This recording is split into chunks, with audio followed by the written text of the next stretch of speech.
Oi, gente, aqui é o Felipe Men, conhecido como Cabeça.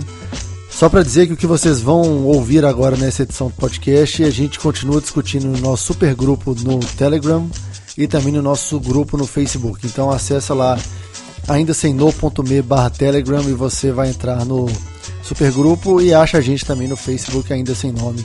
É isso aí, um abraço e bom episódio.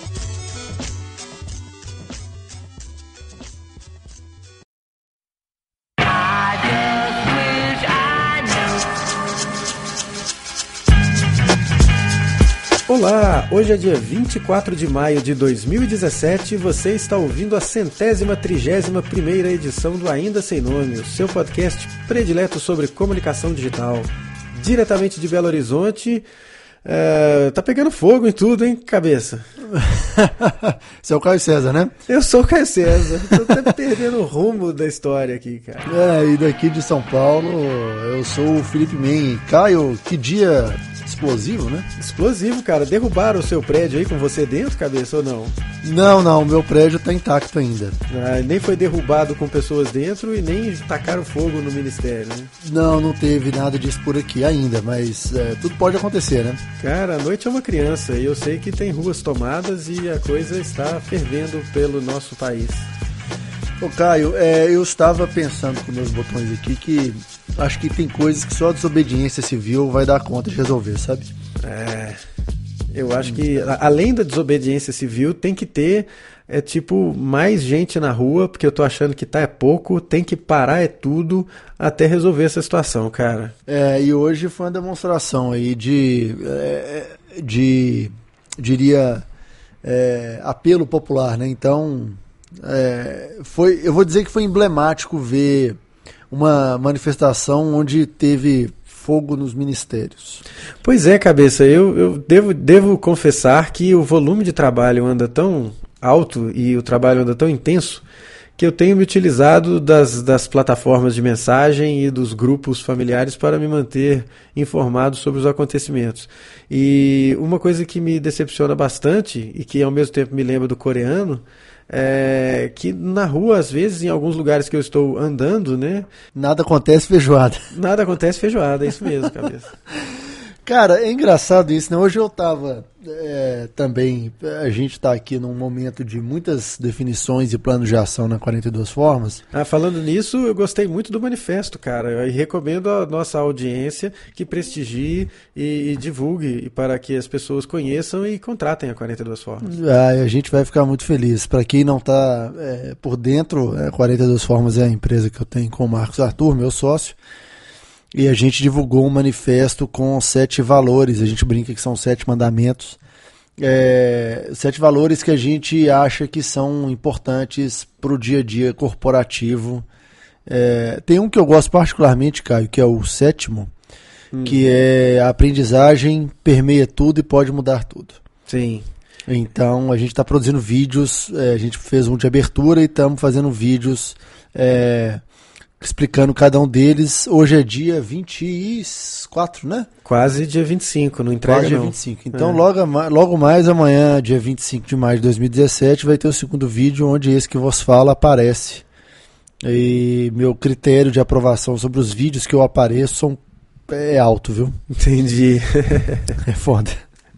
Mas é normal, cara, e é muito legal. Então eu recomendo a vocês que assistam os vídeos e, enfim, né, cara, vamos tentar virar a coisa para sair dessa feijoada eterna, né? Exato. Só terminando, então a gente estava lá nesses momentos de plano de ação e decisão e tal, e o Marcos tem uma varandinha na casa dele, o Marcos mora aqui em Pinheiros também, assim, na TV o pau quebrando. E você olha pra fora e tá tudo, nada acontece feijoada, sabe? Nada acontece feijoada. Umas 6 horas sem crossfit. Cara, mas eu acho que as coisas estão, sei lá, o caminho é inevitável, né? O caminho é inevitável, desculpa, gente, eu tô terminando de jantar aqui.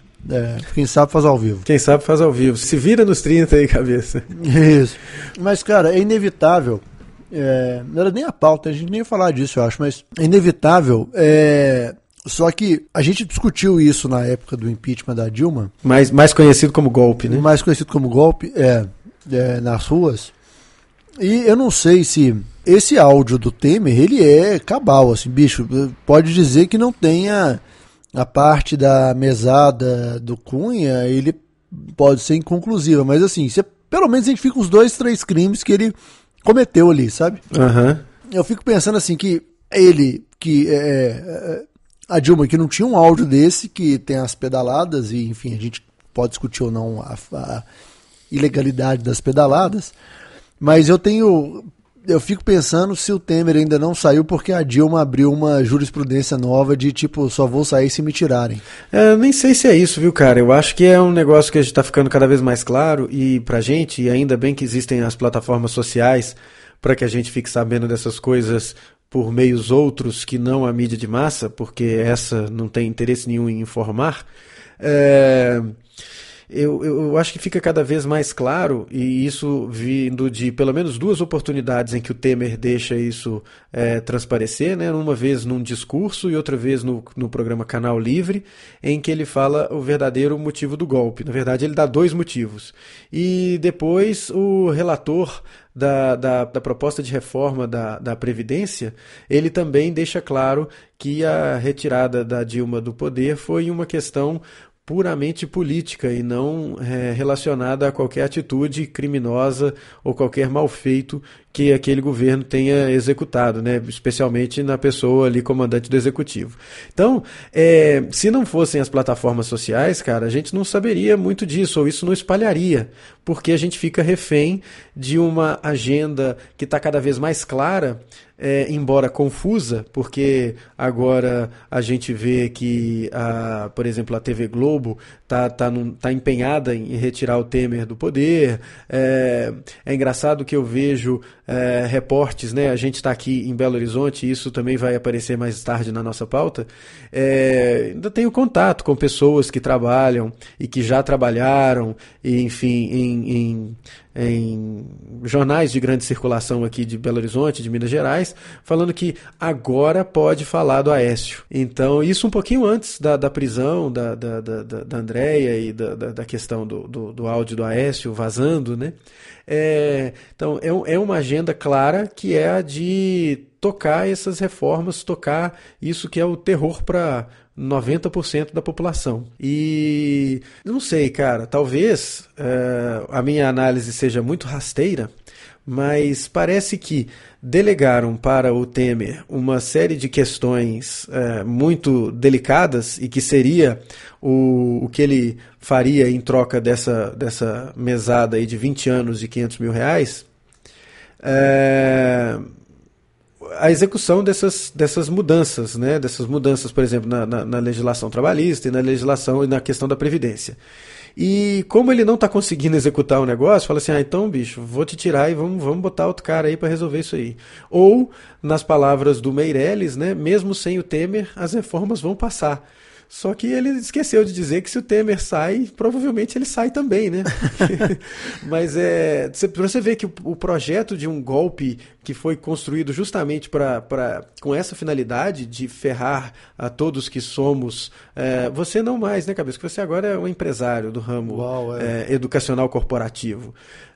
Mas para nós aqui, que somos seletistas, isso é total derrocada de direitos conquistados com muito custo, né? Então, eu acho que a agenda dessa mídia de massa, então, para a gente não se surpreender de ver agora falando assim, como assim a Globo é golpista, tá aí agora querendo tirar o Temer?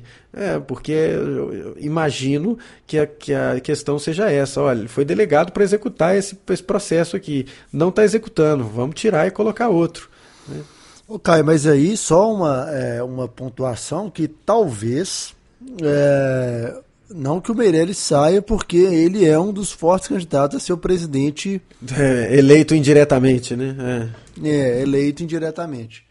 Então, assim, é uma questão para a gente entrar também logo na pauta do podcast, apesar da discussão estar excelente, é uma questão que mostra, assim, no final das contas, e aí é o que eu acho mais triste, não é quando você vê Odebrecht falando que faz essa mesma prática há 35, 40 anos que seja, que a democracia, na verdade, ela é a plutocracia, né? Então, assim, quem vai comandar, na verdade, essas pautas, elas estão sendo todas empurradas pelo mercado. Na verdade, cabeça, é uma questão assim que é antagônica, né? Com o perdão do uso da palavra. Mas é que assim, parece que o script já está escrito, né? O roteiro já está escrito. Isso aí a gente está só participando e tentando catalisar algumas coisas. Mas voltando à questão que deu início aí à história, né? Eu acho que ainda bem que nós temos um mídia ninja da vida para mostrar ao vivo o que está acontecendo, para mostrar que estão derrubando o prédio com gente dentro, para mostrar, enfim, tudo isso que a gente já comentou e vai comentar no episódio, né, Cabeça? É isso aí.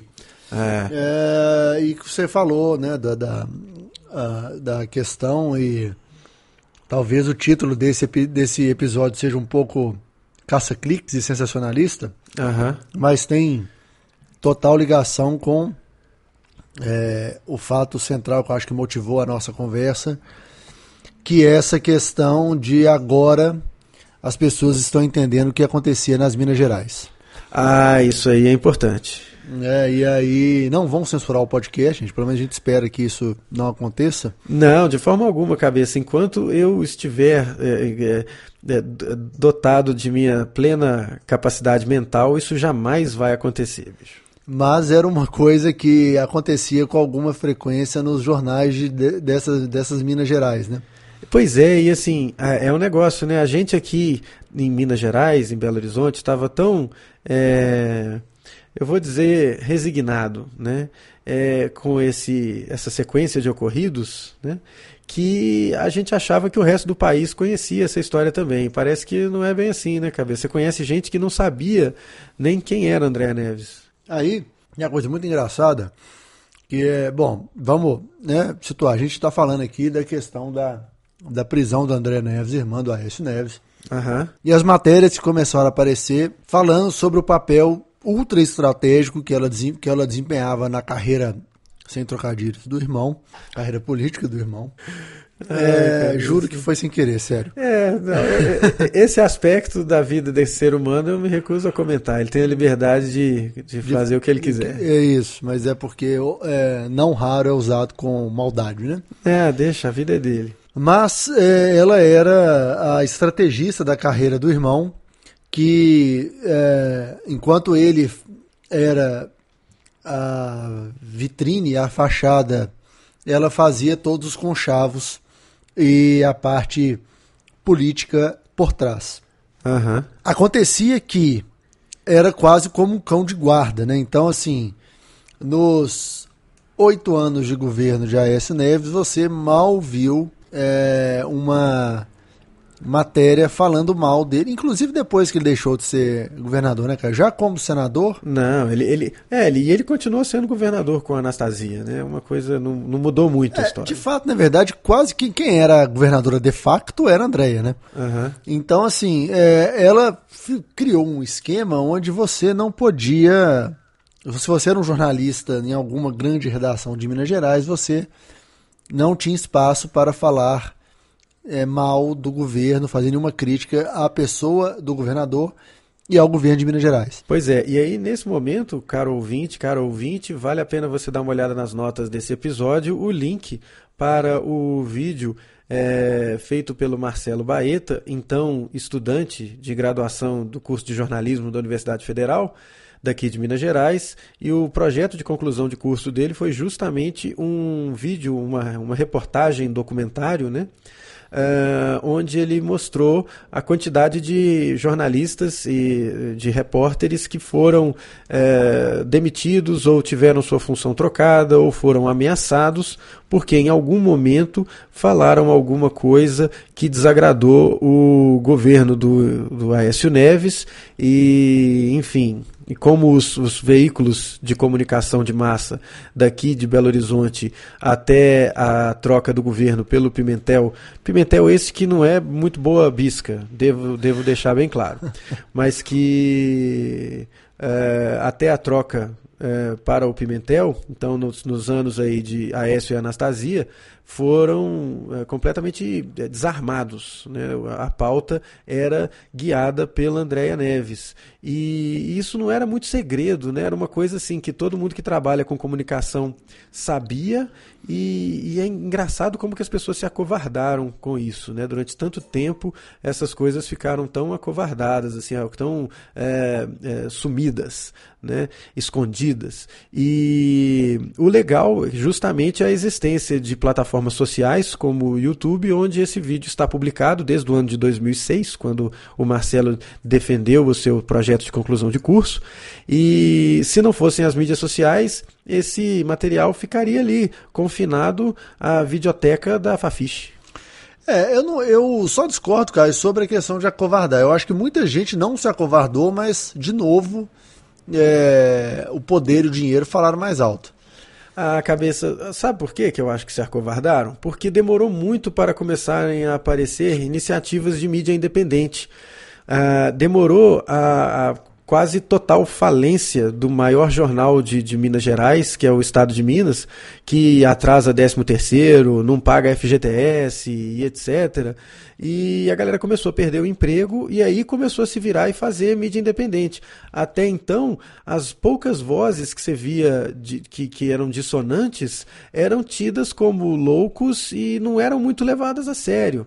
Então, a galera que estava lá dentro dos jornais, que podia fazer uma movimentação bem anterior, ficou muito quieta. Então, eu acho que isso é um negócio de achar que o preço da liberdade é muito, muito barato, sabe? Eu acho que é complicado isso. Claro, falo na situação de pessoa que não viveu isso daí. Não sei o que é viver isso na pele, mas como eu falei na abertura do episódio, ou na abertura desse tema, né, desse descritivo aqui, dificilmente eu calaria minha boca em função disso, né, cara? Ok, eu entendi o ponto de vista, mas é porque eu acho que muita gente tentou falar e, obviamente, os jornais não deram nenhum espaço para isso. E é engraçado que num momento como esse, a gente tem que retomar aquele depoimento longo do Carone, o jornalista que ficou preso durante quase um ano, e totalmente injusta a prisão dele, né? Porque ele foi preso com a justificativa de que ele poderia vir a falar alguma coisa do Aécio durante a campanha presidencial de 2014. Então não tinha nada que comprovasse ou que tivesse alguma coisa que justificasse a prisão do cara. O cara foi preso, sofreu o caramba 4 dentro da prisão, porque ele podia ser uma pessoa, ele era uma dessas vozes dissonantes, mas ele tinha aquele novo jornal, né, que era uma voz diferente, uma voz que estava começando a ter um certo reconhecimento nas internets aí. E esse papo todo também força a gente a voltar a olhar o suicídio daquele policial civil, né, cara, que o nome não me vem agora à cabeça, mas vai estar aí nas notas desse episódio, que o cara não aguentou o tranco. O cara estava denunciando há muito tempo os malfeitos do Aécio e da Andréa e não aguentou o tranco. Acho que um pouco antes do impeachment o cara tirou a própria vida. Eu também não estou lembrado do nome desse cara, não. Recuperarei em instantes. Discorra a cabeça enquanto eu aplico o DuckDuckGo aqui para trabalhar. Mas o que eu ia falar é o seguinte, que apesar disso tudo, na hora que a gente chega e vê a cena da Andréa sendo conduzida para o IML para fazer o exame de corpo de delito, e você vê todos os jornalistas como se fosse indo ao forra, na verdade, né? Eles podendo devolver tudo que eles sofreram ao longo dos anos, perguntando se a pauta estava boa, parece que fizeram uma festa dizendo se o Sindicato de Jornalistas fez uma festa falando vai censurar o carcereiro. Então é como se fossem novos tempos para o jornalismo mineiro, poderia dizer assim. Mas também mostrou para o resto do Brasil, e muita gente me perguntou isso, assim, que se era isso tudo mesmo, sabe? A história ela era muito conhecida no meio da comunicação, igual você disse, Caio. entre os jornalistas no Brasil, mas fora dessa bolha não repercutia muito. Parecia piada interna. Isso.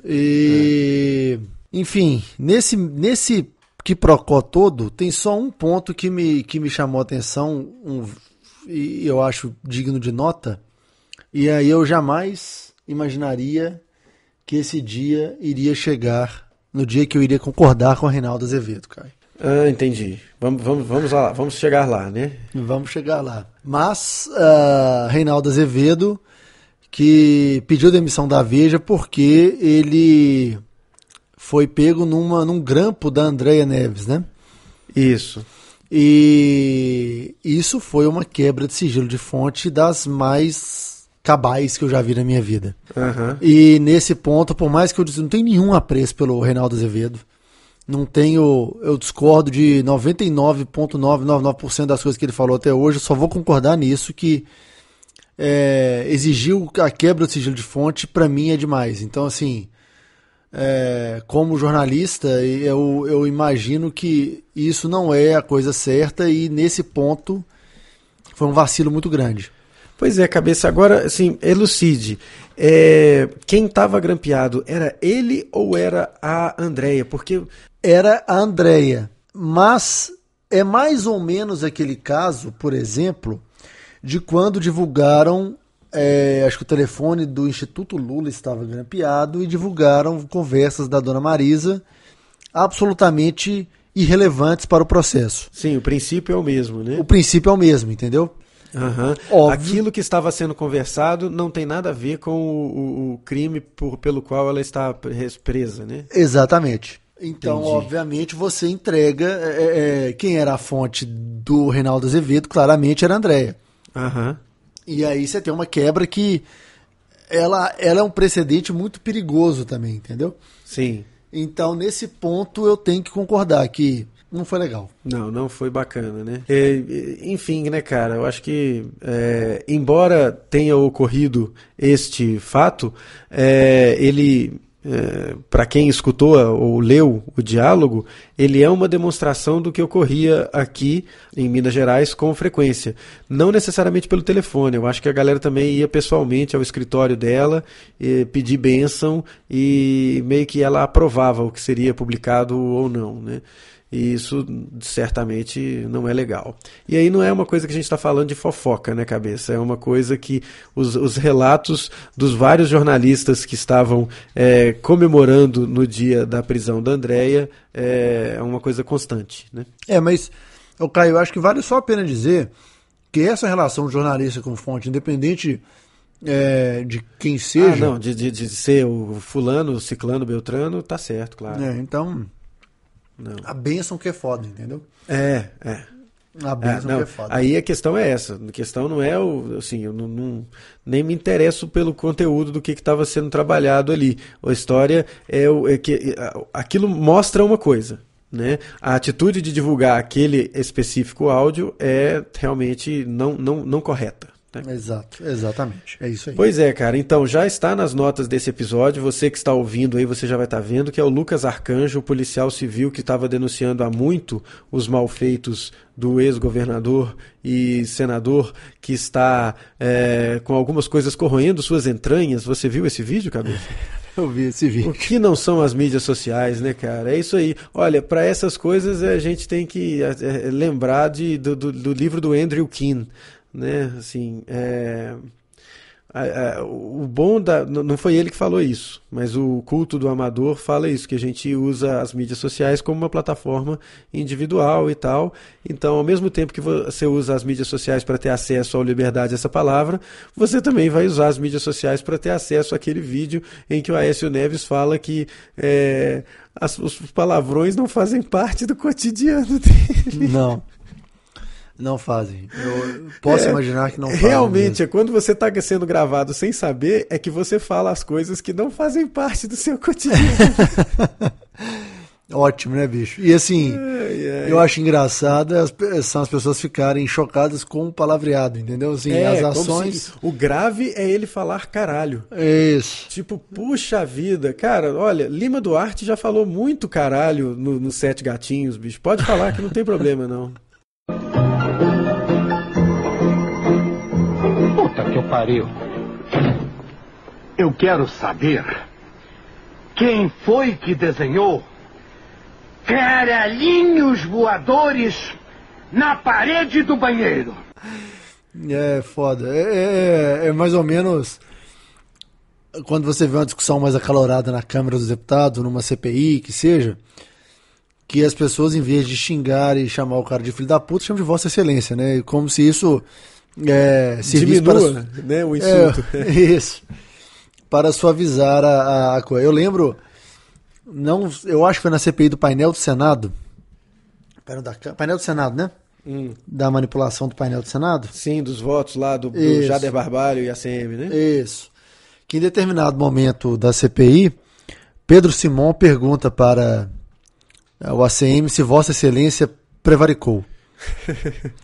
Naquela altura da vida eu não sabia o que era prevaricar. Uhum. Artigo 319 do Código Penal, se não me engano. Tanto é que eu sei agora. Mas a ACM fez uma defesa que era tipo assim: não prevarico, não prevaricarei, não admito que Vossa Excelência me chame de prevaricador. Eu falei, porra, é tipo assim, falar filho da puta, caralho, ia ser menos pior do que isso aí, sabe? Uhum. Então, assim, não é o palavreado que é o grande problema das coisas. Pois é. Então, a gente está falando muito desse contexto político e é legal que a audiência entenda que, embora o assunto e o tema aqui que a gente não pode deixar de abordar seja esse, a gente está olhando sob o aspecto do digital. E é no digital justamente que rola uma profusão absurda de informações falsas, né, cabeça? Eu acho que é nesse contexto que a gente tem muito que evocar aí a nossa capacidade crítica, que anda muito em baixa. Haja visto a quantidade de gente aplaudindo o que aconteceu hoje em Brasília e a quantidade de pessoas que vai achar ou que acha que bandido bom é bandido morto e que é Bolsonaro 2018. Isso daí é um indicativo que está ausente o senso crítico da moçada aí, né? Mas mesmo assim, a gente precisa evocar a nossa capacidade de uma reflexão e de tecer uma reflexão e de ter uma visão crítica quando a gente tem acesso a múltiplas fontes que a gente não sabe necessariamente qual é o compromisso delas com a verdade. E isso é complicado, né? Em outras frentes, por exemplo, para ilustrar, o encontro de hoje que aconteceu entre o Trump e o Papa Chiquinho, em que você via visivelmente, é ótimo, hein, cara? Mas eu tenho que admitir que eu errei e isso me corrói as vísceras. Em que era claro e evidente o desconforto do Francisquinho com a presença do Trump. E eu tendo a lembrar, e tendo a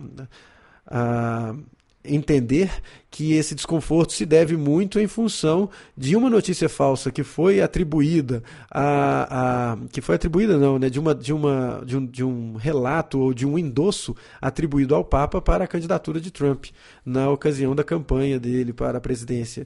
Então é visível que o cara não estava confortável ali e que ele também não endossava o Trump, embora muita gente tenha achado que sim, por causa de notícias falsas. E notícias falsas merecem a nossa atenção. Na verdade, todas as notícias merecem a nossa atenção, né, cabeça? A gente tem que justamente entender e ter a visão crítica para poder sacar o que é falso. E aí, nesses momentos de grande comoção, hoje em Brasília, no Rio de Janeiro, ontem ou anteontem, no show da Ariana Grande em Manchester, né, onde teve um atentado, sim, parte uma disputa da narrativa, de você falar para o seu público o que está acontecendo, parte esse desespero de você querer dar as notícias em primeira mão, e aí você acaba acreditando você acaba publicando qualquer coisa, acreditando em qualquer fonte, e não raro, por má vontade também, divulgando as coisas erradas, e você acaba formando um público da maneira errada, né?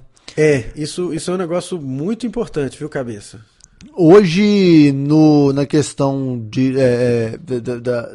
dos protestos em Brasília, um ministro do Temer postou uma foto de um incêndio em 2005 falando que aqui os vândalos, que a gente aqui chama de manifestantes, protestantes, tinham tacado fogo num prédio e eram umas, tipo, chamas, labaredas gigantescas, quando na verdade era uma foto que não dizia nada sobre o contexto.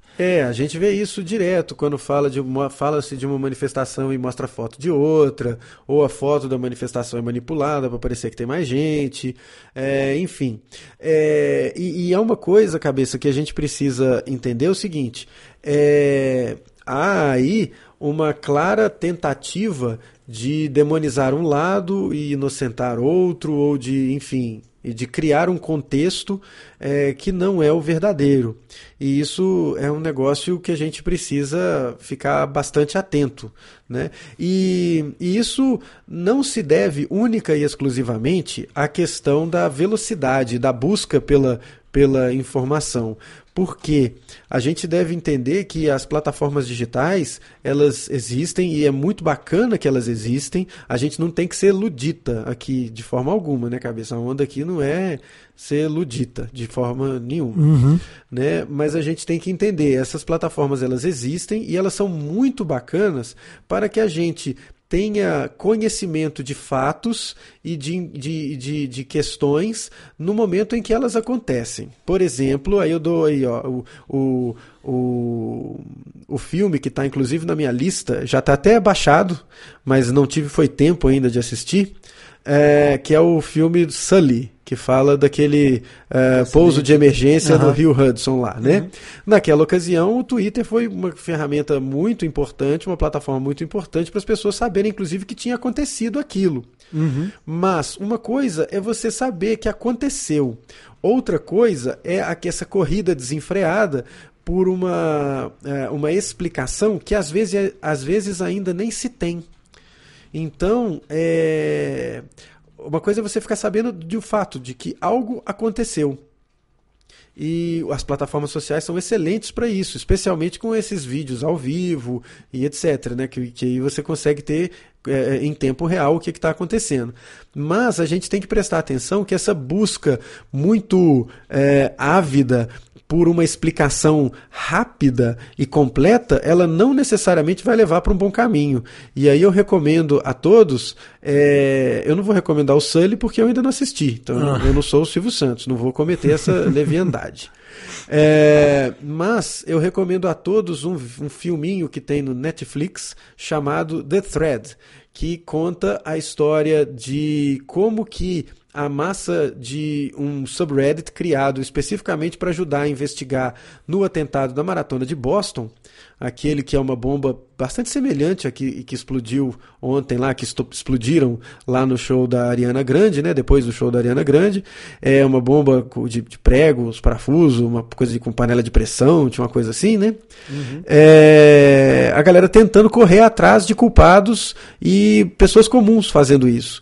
E o outcome não foi o melhor de todos. Então vale a pena, recomendo assistirem este filminho chamado The Thread, que tem lá no Netflix. Ele conta essa história. Então, uma coisa é a gente ter a plataforma para ver as coisas em tempo real. Outra coisa é a gente não esperar a história ser apurada e ficar vendo a coisa em tempo real. Isso pode dar muito problema. E é justamente contra isso que você viu aí um bom infográfico, né, cara?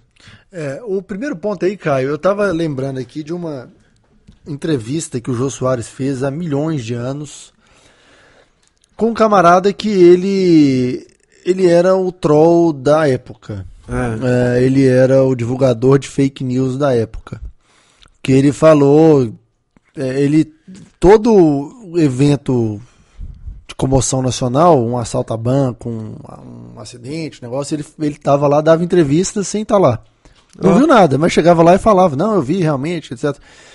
E aí, estava aqui lembrando também do acidente com o Eduardo Campos, onde um camarada disse que ele viu o corpo do Eduardo Campos, viu o olhar, e aqueles olhos azuis olharam para mim no momento de desespero, quando a gente depois foi descobrir que a identificação foi feita por arcada dentária. Então, assim, esse infográfico feito pelos nossos gloriosos amigos do On The Media. Isso, podcast esse que todo mundo deve ouvir. Exatamente. E retweetado eu vi pela Linda Holmes, que é uma das apresentadoras da NPR, né, da National Public Radio dos Estados Unidos, com algumas dicas, um handbook para consumir as últimas notícias. Uhum. Quando há um evento como esse, né? Eventos como esse que a gente está vendo. Uhum. Tá bom isso, né? Eventos que a gente está vendo agora. E tem alguns, são 9 pontos excelentes. Não, no imediato desenrolar, os meios de notícia vão falar coisa errada. Não devemos acreditar em fontes anônimas. Não acreditar em histórias que citam outros veículos de notícia como fonte da informação. Uhum. Quase nunca tem um segundo atirador, né? Isso é no caso dos atentados e tal. Uhum. Prestar muita atenção na linguagem que a imprensa usa. A gente está tendo notícia, a gente está buscando confirmação, meio de imprensa descobrir o quê. Então, assim, tem muita coisa que eles falam para tentar pescar alguma coisa, muita coisa que é para correr atrás para dizer que deu primeiro. E eu lembro, eu não sei se isso chegou, não sei se eu cheguei a perguntar isso pro Lito quando a gente fez a entrevista dele lá, do Aviões e Músicas, mas ele sempre fala no site, no blog, no site e no canal do YouTube, perdão, que quando tem um acidente de avião, as pessoas rapidamente já tentam achar quais são as razões que aconteceu e tal, quando isso certamente vai aparecer quando sair o relatório final. Até lá é tudo chute. Você pode dizer que, mas assim, o relatório final que vai te dar essas informações. E aí, falando em On The Media, tem uma coisa interessante sobre isso, né, Caio? Tem um negócio interessante que é um episódio do On The Media que está aí linkado nas notas dessa 131ª edição do Ainda Sem Nome, em que esse episódio foi divulgado 1 ou 2 dias, acho que foi 1 dia, depois do bombardeio na Síria, perpetrado pelo nosso amigo Make America Great Again, Trump. A abertura do episódio é justamente a declaração da Brooke Gladstone, que é a apresentadora, falando: olha, eu sei que aconteceu esse bombardeio, mas ele está muito recente, ainda não tem informação suficiente e nós vamos tocar o barco aqui com outra informação. Vocês podem esperar que vai ter outra coisa aí que vai falar sobre isso, tá? Mas aguenta a mão. E aí isso não é falado nesse episódio mais, né? Então não se fica especulando. Então eu acho que isso aqui é uma coisa importante da gente entender, cabeça. Nesse contexto de plataformas sociais, uma coisa é ela falar, ela não está ignorando que o fato ocorreu. Ela falou, teve o bombardeio, vocês estão sabendo, né? E nós estamos correndo atrás para construir aqui um conjunto de informações que seja efetivamente relevante. Não dá para fazer isso nessa quantidade de horas entre o ocorrido e o momento do lançamento desse episódio. Então, aguenta a mão que vai rolar. Né? Então é assim, aquele negócio, não se trata de um jogo de soma zero, né, cabeça? Se você já escutou uma notícia agora, se eu já escutei esse fato agora, tudo que vem depois é irrelevante, porque eu já tive isso daqui, então o resto não importa. Não. Né, a gente tem que ver, a notícia precisa ser construída, né, o conjunto de informações, a apuração, ela demanda um tempo e não é imediato e às vezes a gente se deixa levar pelo momento e isso pode ser muito ruim, especialmente em tempos tão curiosos e interessantes como esse que a gente anda vivendo, né? E aí você começa a acreditar em qualquer coisa, você vai...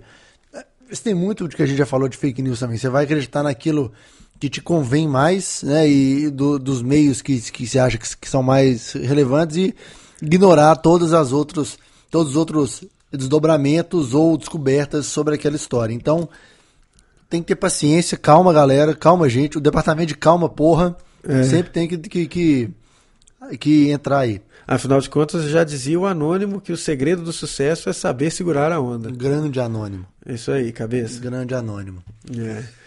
E é isso aí, né, Caio? É isso aí, cabeça. Eu acho que já chega de densidade, né? Chega de densidade e eu acho que a gente pode chegar falando sobre elas agora, né? Vamos a elas, então. As frivolidades da semana.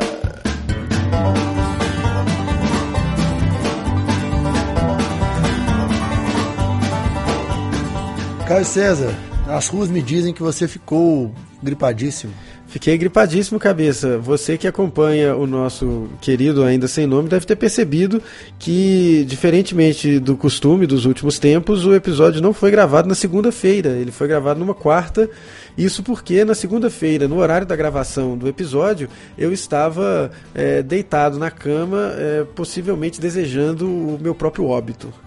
Contemplando o que seria o além. Eu estava olhando e, indo para a luz. Sabe? Entendi. Que estava completamente em alucinação, febre e sudorese incríveis. Isso tem a ver com algum momento de mudança climática? Porque aqui em São Paulo o negócio esteve caótico, sabe assim? Cara, não atribuo a isso. Eu já estava há mais de 10 dias com uma gripe, tinha ficado afônico anteriormente e foi uma recaída, cara. Então, assim, gripal. Eu acho que não foi uma mudança de temperatura, foi o fato de que um vírus específico para o qual eu ainda não tinha anticorpos adentrou em meu templo. Entendi. E o vírus da gripe ele tem milhões de variações, né? Provavelmente umas 35 mil diferentes fizeram um parque de diversões dentro do meu sistema respiratório. Muito bem. E agora você está aí... melhorando ainda, né, cara? Melhorando, respirando pela boca, mas estamos aí, né, velho? Um dia eu chego lá. É isso aí. E aí você aproveitou esse momento de quase óbito para terminar a segunda temporada de Billions. Cara, eu assisti, rolou um binge watching maroto nos últimos dias aí, enquanto eu estava deitado tentando me recuperar. E devo dizer que é interessante, mas não 100% recomendável.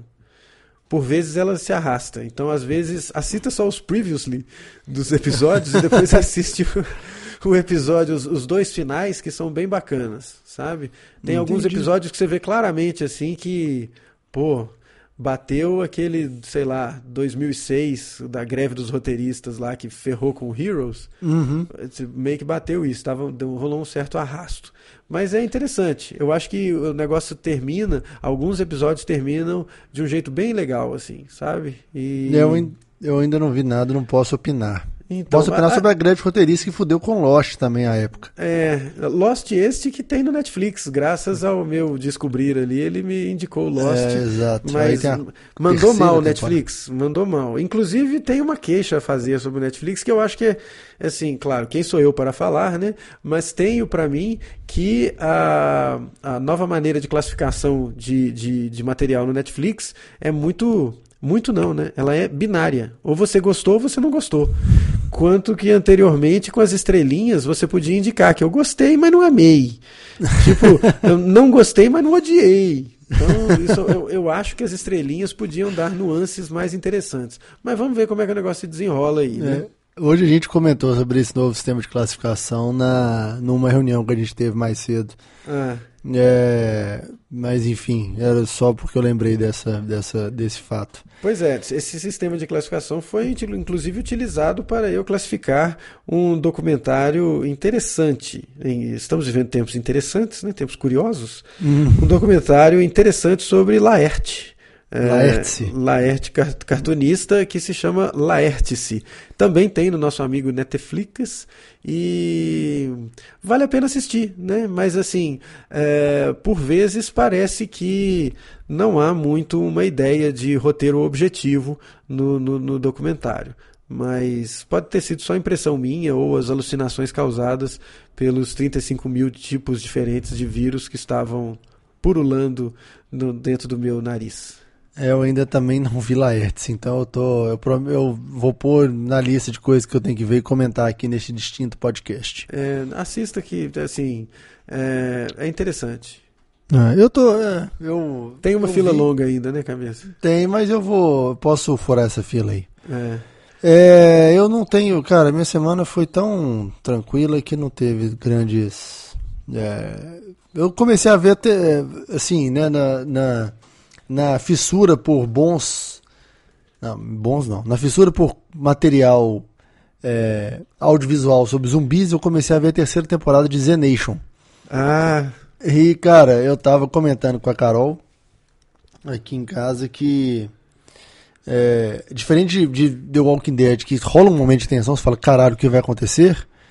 Aqui, Zen Nation é tão tosco que você fala, bicho, o que acontecer? Vamos ver que tipo de merda que esses caras vão fazer agora, sabe? Na mesma toada de Zombieland. Isso, mas Zombieland tinha um propósito, né? Que é ser zoado mesmo. Enfim. Eu vou pôr, eu colocaria, eu fico até na dúvida se eu colocaria curtir ou não curtir, entendeu? Pois é, olha aí, viu, Netflix, como é que isso é complicado? É neutro, uma coisa dessa é uma coisa que você marca 3 estrelas, é tipo, ok. Não gostei, mas não odiei, né? Não vou sentir falta dessas horas que eu perdi aí, sabe? Mas tem coisas que você fala, poxa, você não podia ter recomendado isso pra mim, Netflix. E tem coisas que você precisa falar, eu gostei, mas assim, não é a melhor coisa do mundo. Por isso as 4 estrelinhas, sabe, Netflix? Então repense isso, né? 2 estrelas é o quê, Caio? Tipo, não gostei. Não gostei, mas não odiei. Entendeu? Entendi. 2 estrelas é tipo um filme do Adam Sandler. Assim, você não gosta, mas você não odeia. Né? Não é uma coisa que você fala assim, puxa vida, né? Que é isso? Né? Então, e o 4 estrelas é legal, mas não é melhor do que Assassinos por Natureza, por exemplo. Agora, isso também tem uma coisa engraçada, né? Assim, eu ia citar um exemplo, por exemplo, um filme com o Steven Seagal, esses filmes que ele mata 30 pessoas com cartão de crédito e dá porrada em todo mundo e etc e tal. Uhum. Geralmente você dá 1 estrela ou pra 2, né? Olha, cabeça, enquanto você estava falando, eu estava aqui pensando em 3 ou 4, viu? Mas aí que tá o negócio, às vezes... A coisa não pode ser binária? Mas às vezes, você tá na onda de, assim, quero ver um filme de ação podre. Steven Seagal tá aí pra te salvar, e você dá 5 estrelas até. Pois é, mas você pode dar, 4 falando, esse é um filme legal, né, mas não é, sei lá, Old Boy, né? Entendeu? Não é Máquina Mortífera 2. Não é Máquina Mortífera 2. Então, esse é um filme legal. Entendeu? O binário só funciona para o Mad Max, por exemplo. Você vai ver esse Mad Max novo aí, esse é o não curtir. Não curtir de jeito nenhum. Por favor, Netflix, tire isso, oculte. Se eu puder fazer com que isso nunca nem apareça na minha tela, eu vou ser uma pessoa mais feliz. Tá vendo como que é binário? Porque pra mim, minha única reclamação desse novo Mad Max é que só tem 2 horas e meia. Nossa senhora, cabeça. Que eu podia ter... sério... Não, bicho, eu prefiro pegar outra gripe a ver Não, esse Mad Max de novo na minha vida. Já devo ter falado isso aqui nesse podcast. Eu cito Daniel Rocha, popular C.I.O. Um filme de perseguição de carros, liderado pela Charlize Theron, ao som de nu metal, me dá 12 horas que eu tranquilo. Nossa, cabeça, é isso aí. Todo mundo tem o direito de estar errado, né, cara? Posto isso, a gente vai encerrar isso aqui, né? Eu acho que merecemos, né, cabeça? A audiência também. É isso aí. Só dando um alô para o Moreno Osório do Farol Jornalismo, que citou a gente a volta do Ainda Sem Nome na fim da edição 138, se eu não me engano. A última que saiu na sexta passada, dia 19. Graças ao nosso hiato, o Farol passou a gente na numeração, hein, cabeça? Passou e abriu ampla vantagem, né? Poxa, tá quase dando uma volta de diferença. É isso aí, mas a gente tá tentando achar uma agenda junto com o Moreno. As agendas nossas e dele não estão batendo pra gente fazer mais uma participação dele aqui no Ainda Sem Nome. Eu acho que depois dessa, cabeça, a gente tem que mudar os nossos nomes para Katayama e Nakajima. É uma boa. Entendedores entenderão. É uma boa, exato. Aliás, sugiro que vocês sigam o Kiko Katayama no Twitter, porque é muito engraçado. Bacana. É o Kiko Katayama que eu sigo, né? Eu não sei se é o Kiko Katayama ou um outro japonês de outra... Talvez seja ele, né? É o Hiro Nakamura. Não. É isso aí, meu caro. Então, um ótimo resto de semana para você e vamos torcer para que esse episódio chegue o quanto antes aos ouvidos da nossa audiência. É isso aí. Na verdade, é o Taki Inoue, o homem que foi atropelado por um safety car. Então é isso aí. É isso aí, cabeça. Valeu, Caio. Falou. Abraço, melhoras, viu? Valeu, até mais. Até mais.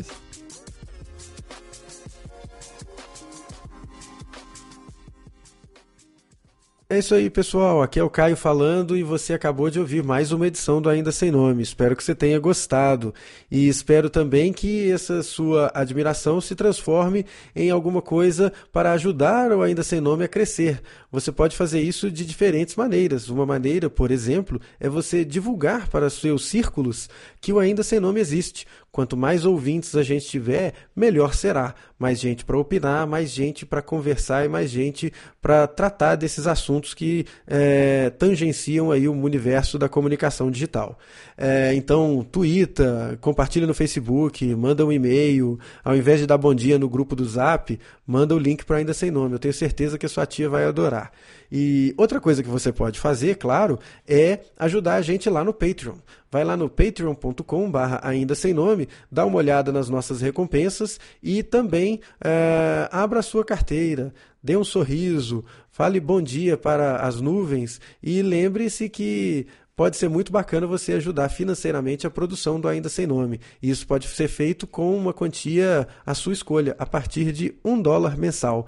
Dá uma olhadinha lá no patreon.com/ainda sem nome e colabore. Um abraço.